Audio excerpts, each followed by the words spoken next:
दोस्तों कैसे हैं आप लोग। उम्मीद करता हूँ अच्छे ही होंगे, घर पर होंगे, सेफ होंगे। मैं निखिल सिंह आपका अपने चैनल आओ समझे साइंस पर स्वागत करता हूँ। मैंने पिछले वीडियो में आपको टाइप ऑफ केमिकल रिएक्शन के बारे में थोड़ा सा इंट्रोडक्शन दिया था, जिसमें मैंने टाइप ऑफ केमिकल रिएक्शन में ये बताया था कि ये दो कैटेगरी में डिवाइड होती हैं, या तो एनर्जी बेस्ड ऑन नेचर, जिसमें मैंने बेस्ड ऑन एनर्जी जिसमें एक्सोथर्मिक और एंडोथर्मिक रिएक्शन, इन दोनों रिएक्शन को कंप्लीट कर दिया था। सो आज हम डिस्कस करेंगे on the basis of nature. Okay, सबसे पहले नेचर के बेसिस की बात करें तो फर्स्ट आती है रिएक्शन हमारी, उसका नाम है कॉम्बिनेशन। जैसे इसका नाम ही है कॉम्बिनेशन। कॉम्बिनेशन का मतलब होगा कोई ए है रिएक्टेंट, कोई बी रिएक्टेंट आपस में कंबाइन होके एक नया रिएक्टेंट बना देता है। समझ रहे हैं? यहाँ पे कोई 2 रिएक्टेंट हो सकते हैं, 3 रिएक्टेंट हो सकते हैं, 4 रिएक्टेंट हो सकते हैं, 5, जितने भी रिएक्टेंट यूज़ करे जाएं। कभी इतने लंबे होते नहीं हैं वैसे आप लोगों के लेवल में, लेकिन अगर इतने हो भी जाएं और बनाएं केवल एक प्रोडक्ट का फॉर्मेशन करते, यानी सारी चीज़ें कंबाइन करके एक नया प्रोडक्ट का फॉर्मेशन करना है, क्या कहलाता है? Combination reaction. बेटा अगर आपको मेरा चैनल अच्छा लगता है, समझ में आता है, तो इसे लाइक और सब्सक्राइब और घंटी का बेल आइकन जरूर दबा लें, जिससे कि आपको अगली वीडियो के नोटिफिकेशन आपको मिलते रहें। ओके बेटा, अब हम इसी श्रृंखला में आगे बढ़ते हैं। 2 हो या 3 हो या 4 हो, मोर रिएक्टेंट हमें पता है ना, LHS और RHS, ये हमने पढ़ा था। जो LHS की होता है वही हमारे उस तरफ क्या लिखे जाते हैं, लेफ्ट हैंड साइड पे हमारे रिएक्टेंट लिखे जाते हैं। ठीक, जो रिएक्ट करते हैं, जो केमिकल रिएक्शन में पार्टिसिपेट करते हैं। बेटा समझ में आ गया? और हमारा बनता क्या है फाइनली हमारे प्रोडक्ट बनता है। ठीक है, वो एक बनेगा। ठीक, इस रिएक्शन की ये खासियत है। यहाँ पे 2 हो 3 हो, जितने भी हो, लेकिन हमारा प्रोडक्ट एक बनेगा। बात बेटा बार बार मैं इसलिए बता रहा हूँ कि जिससे कि क्या बोलते हैं, आप भूले ना। मेरी वीडियो को वापस रिपीट करके आप समझ सकते हैं इन चीज़ों को। समझ गए बेटा? अब आगे बढ़। एग्जाम्पल, बर्निंग ऑफ कोल यानी जो कार्बन है, ये सॉलिड सब्सटेंस है। इसकी देखिए बेटा, हर किसी एलिमेंट की हमने स्टेट भी ले रखी है। कार्बन जो कि कोल है, कोल का फॉर्म है, उसमें सॉलिड लिखा हुआ। ऑक्सीजन जो कि गैस है, ये दोनों मिलके CO2 बनाती हैं जो कि गैस होती है। फॉर्मेशन ऑफ वाटर का फॉर्मेशन कैसे होता है? H2+O2, दिस गिव्स, बन गया क्या लिक्विड फॉर्म में 2 मॉलिक्यूल वाटर बन गया। ठीक है, अब इसके बाद कैल्शियम ऑक्साइड है। कैल्शियम ऑक्साइड ये सॉलिड सब्सटेंस होता है, जिसे हम क्विक लाइम बोलते हैं। क्विक लाइम क्या होता है? ये आपका चूना का फॉर्म होता है। ठीक, जो चूना आता है उसमें पानी मिला देते हैं, फिर उसके चूने के पानी जो बन जाता है, उस चूने के पानी को क्या बोलते हैं? स्लैग्ड लाइम बोलते हैं। समझ गए बेटा?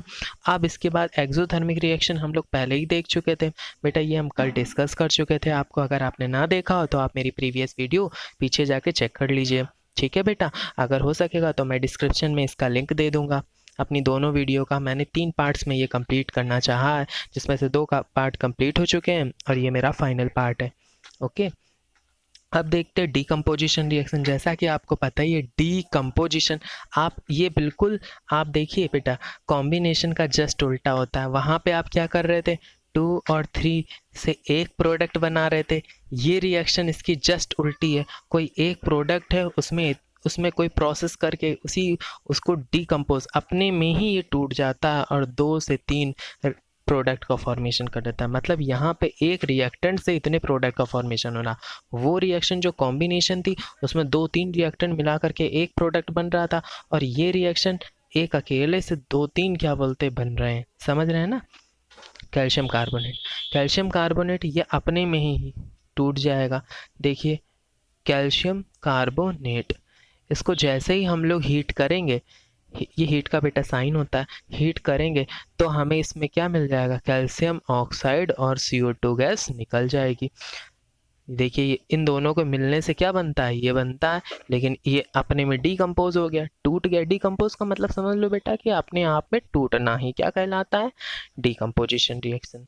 I hope you clear. Next देखते हैं इलेक्ट्रोलिटिक डीकम्पोजिशन। इलेक्ट्रोलिटिक डीकम्पोजिशन क्या होती है, इसको थोड़ा सा आप देखिए।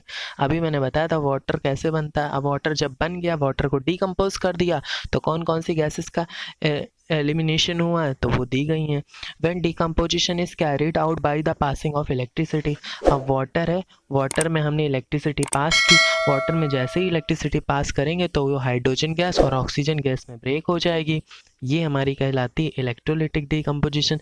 यानी बेटा डिकम्पोजिशन हमारे अलग अलग मेथड के होते हैं, उनमें कौन कौन सा मेथड है वो हमें सीखने हैं। सबसे पहला हम पढ़ रहे हैं इलेक्ट्रोलिटिक डिकम्पोजिशन, जिसमें हम इलेक्ट्रिसिटी डालेंगे और डिकम्पोज कर देंगे। बेटा एक चीज़ आप देख रहे होगे इसमें, ये जो रॉड पड़ी हुई है, ये रॉड किस चीज़ की? ग्रेफाइट की। ग्रेफाइट तो आप सोच रहे होगे सर ये तो नॉन मेटल होता है, ठीक है, नॉन मेटल होता है तो इस नॉन मेटल में इलेक्ट्रिसिटी कैसे आ गई? इलेक्ट्रिसिटी तो मेटल में होती है। तो बेटा ध्यान रखना, ये नॉन मेटल का कार्बन एक नॉन मेटल होता है जिसके एलोट्रॉप आप 2 पढ़ोगे, वैसे हैं तो 3 लेकिन आप 2 ही पढ़ोगे, डायमंड और ग्रेफाइट, जिसमें से ग्रेफाइट की रॉड एक ऐसा एक्सेप्शन है जिसमें इलेक्ट्रिसिटी होती है। आप वो देखते होगे जो एवरेडी के सेल आते हैं बड़े बड़े, टॉर्च में लगाए जाते थे, उसके अंदर एक ब्लैक कलर की रॉड होती थी, वो भी इलेक्ट्रिसिटी के लिए ही बने, उसमें इलेक्ट्रिसिटी जनरेट होती है जिसकी वजह से वो जलती है, ठीक है। अब दूसरा डिकम्पोजिशन मेथड पढ़ते हैं जिसका नाम है फोटोलिटिक डिकम्पोजिशन। फोटोलिटिक डिकम्पोजिशन ऐसा डिकम्पोजिशन होता है when decomposition is carried out in the passing of sunlight. उसमें इलेक्ट्रिसिटी पास की जाती है और यहाँ पे क्या पास किया जाएगा बेटा? सनलाइट पास किया जाएगा। तो क्या दिखेगा हमको? जैसे कि ये अधिकतर होता है ब्रोमाइड फिल्म में, सिल्वर ब्रोमाइड। आप जानते होंगे इससे ना जो फोटोग्राफर की प्लेट होती है, जिससे कैमरा फोटोग्राफर की प्लेट होती है, वो किसकी बनी होती है? सिल्वर ब्रोमाइड की बनी होती है। ये कुछ पॉइंट है जिन्हें नोट करते जाए, जैसे कि जो हम लोग क्या बोलते हैं, वो वोट जब पढ़ते हैं तो वोट बनाने पे एक हाथ में स्याही लगा दी जाती है, एक इंक का यूज़ किया था, उसमें क्या पड़ा होता है? उसमें सिल्वर नाइट्रेट पड़ा होता है, जिसकी वजह से वो सनलाइट रिएक्शन होती है और हमारे हाथ में जो इंक लगाई जाती है कि दोबारा वोट न डाल सके, वो सनलाइट से कांटेक्ट में आते ही ब्लैक हो जाता है ना, तो कोई दोबारा वोट नहीं दे सकता, ठीक है।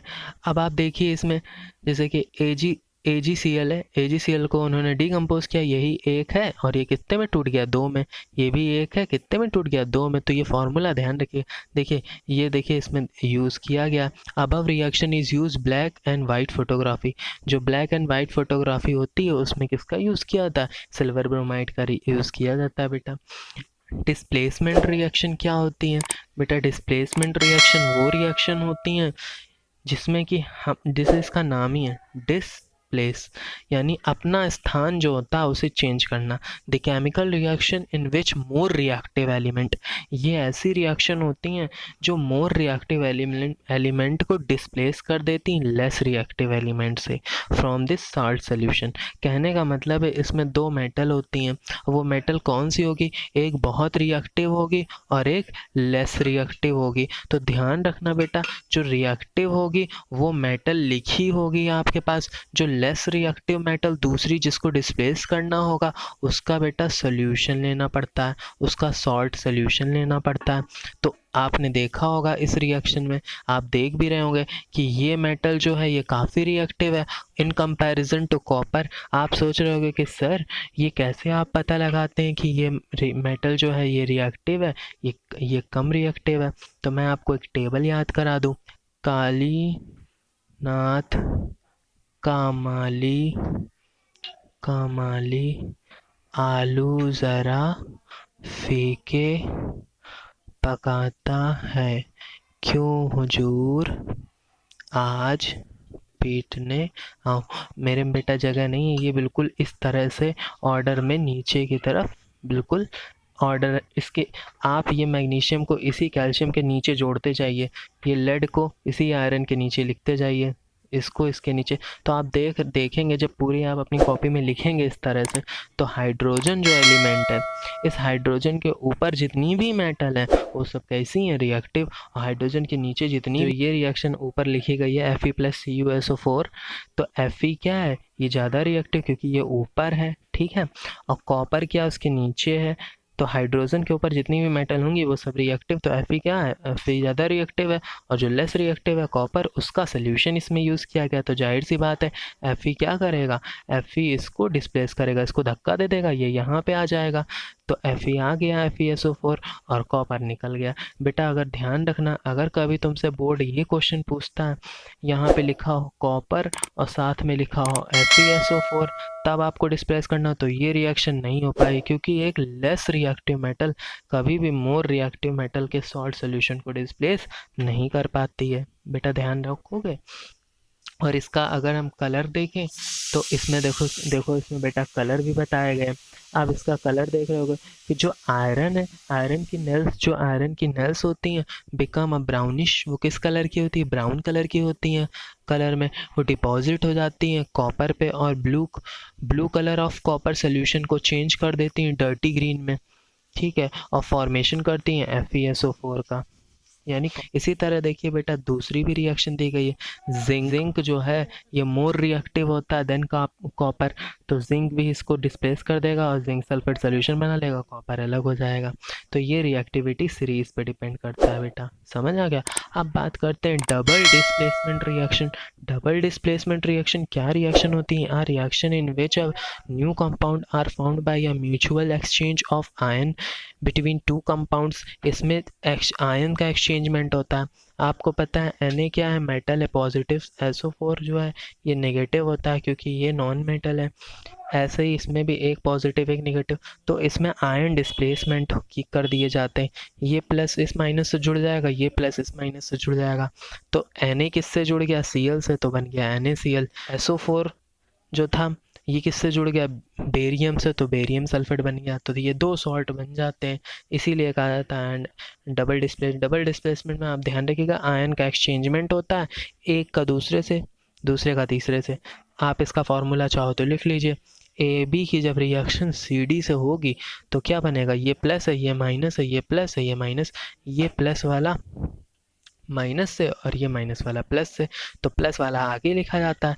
तो आंसर आ जाएगा इसका AD बन जाएगा और साथ में CB बन जाएगा।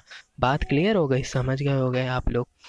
अब इसके बाद अब देखते हैं ऑक्सीडेशन एंड रिडक्शन। ये हमारी लास्ट रिएक्शन है, ऑक्सीडेशन एंड रिडक्शन।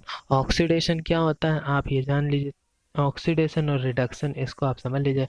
तीन डेफिनेशन इसकी हम बताते हैं। ऑक्सीजन का जुड़ना that is called oxygen, oxygen का निकलना दैट इज कॉल्ड रिडक्शन, या फिर हाइड्रोजन। ये बात हो गई ऑक्सीजन के टर्म में। अब बात करें हाइड्रोजन के टर्म में, तो हाइड्रोजन का जुड़ना रिडक्शन, हाइड्रोजन का निकलना ऑक्सीडेशन। अब इलेक्ट्रॉन के बेस की बात करें तो इलेक्ट्रॉन का निकलना ऑक्सीडेशन और इलेक्ट्रॉन का जुड़ना रिडक्शन। बात समझ आ गई होगी। फाइनली रिएक्शन से आप समझ सकते हैं इसमें इस रिएक्शन को बोला जाता है रिडॉक्स रिएक्शन। क्या बोला जाता है बेटा? रिडॉक्स, जिसमें रिडक्शन और ऑक्सीडेशन साइमल्टेनियसली होता है, साथ साथ होता है। ये कैसे होता है इसको आप समझिए। CuO है, यहाँ से आप देखेंगे यहाँ जब गए तो यहाँ पे ऑक्सीजन जुड़ा था और यहाँ पे ऑक्सीजन निकल गया है, तो ये ऑक्सीजन का निकलना तो क्या है? रिडक्शन नीचे लिखा हुआ है। अब यहाँ पे H2 था, यहाँ से पानी ऑक्सीजन जुड़ गया H2 से पहले से और अब में, तो ये क्या हो गया? ऑक्सीडेशन। ऑक्सीडेशन का मतलब हमने क्या बताया था? ऑक्सीजन का जुड़ना। समझ में आ गया बेटा। अब लास्ट टॉपिक आता है effect of oxidation in daily life. हम इफेक्ट देखते हैं ऑक्सीडेशन के डेली लाइफ में, जिसमें सबसे पहला हमें पढ़ना है कोरोजन। कोरोजन बहुत फेमस है। कोरोजन क्या होता है? नॉर्मली जंग लगना। When a metal is expose to substance such a moisture, अगर हम किसी मेटल को खुले में रख देते हैं तो उसमें एसिड या moisture for some time a layer hydrated oxide is form, उसमें क्या बोलते हैं एक लेयर आ जाती है जो कि हाइड्रेटेड होती है ऑक्साइड की, विच वीकनेस ऑफ मेटल, जो मेटल को कमज़ोर कर देती है, और hence metal is said to be corrode. उसके ऊपर जैसे कि आयरन में आपने देखा होगा, आयरन जब हम लोग लेकर के आते हैं तो कैसा होता है? थोड़े दिन बाद वो कोरोड हो जाता है, उस पर जंग लग जाती है, रस्ट। आयरन, सिल्वर और कॉपर ये तीनों पे जंग लगती है। Fe की जो होती है उसका कलर रेड होता है, सिल्वर का ब्लैक होता है और कॉपर का जो होता है वो ग्रीन होता है। ओके, इस तरह की क्या बोलते हैं जंग लगती है तीन मेटल में। इन्हीं तीन में बोर्ड पूछता है क्वेश्चन सीबीएसई बोर्ड। अब corrosion can be prevented by galvanization, electroplating and plating. इसके हम प्रिवेंशन इसको रोक सकते हैं, या फिर हम उसमें गैल्वेनाइजेशन कर दें, या इलेक्ट्रोप्लेटिंग कर दें, या फिर पेंटिंग या वार्निशिंग कर दी जाती है, जिससे क्या बोलते हैं उसमें कोरोजन नहीं होता है। ठीक है, अब बात करते हैं रेंसिडिटी की। रेंसिडिटी क्या है? रेंसिडिटी फूड से स्मेलिंग आना होता है। ऑयल और फैट का जब भी ऑक्सीडेशन हो जाता है, ये भी ऑक्सीडेशन का डेली लाइफ में हम लोग देखते हैं, ऑक्सीडेशन हो जाता है तो expose to air known as rancidity the leads bad smell and bad taste of food. सुबह खाना बनाओ और शाम को अगर आप खाओ गर्मियों के सीजन में, तो क्या होगा, उसमें से बैड स्मेल आने लगेगी, बैड टेस्ट भी हो जाएगा। इसके मेथड को कैसे रोका जाए? या फिर हम उसमें एंटीऑक्सीडेंट ऐड कर दें, या फिर keep food air tight container में रख दें, या फिर हम रिप्लेस कर दें एयर को बाई नाइट्रोजन। जैसे आप देखते होंगे, आप अंकल चिप्स लेते हैं, अंकल चिप्स कितने दिन पहले बना होता है, लेकिन इसके अंदर एक एयर भरी होती है। उस एयर में गैस कौन सी होती है? N2, जो क्या बोलते हैं इसको प्रिजर्व करती है ना, इसको सड़ने से बचाती है। और एटमॉस्फेयर में नाइट्रोजन होती कितने परसेंट है? 78%। रेफ्रिजरेटर यानी फ्रिज में खाना रख दें तो भी उसे कूल करता है, उसके बैक्टीरिया को पनपने नहीं देता। ठीक है, तो ये था हमारा पूरा वीडियो। आज ये चैप्टर हो गया फिनिश। तो अगर आपको मेरा ये चैनल अच्छा लग रहा है तो आप इसे सब्सक्राइब करिए, लाइक करिए, शेयर करिए। आप लाइक नहीं करते, इसे देखिए, समझिए, ये बहुत इम्पोर्टेंट है और आप सभी के लिए बेनिफिशियल है। ठीक है, मैं जय हिंद, जय भारत, वंदे मातरम, भारत माता की जय।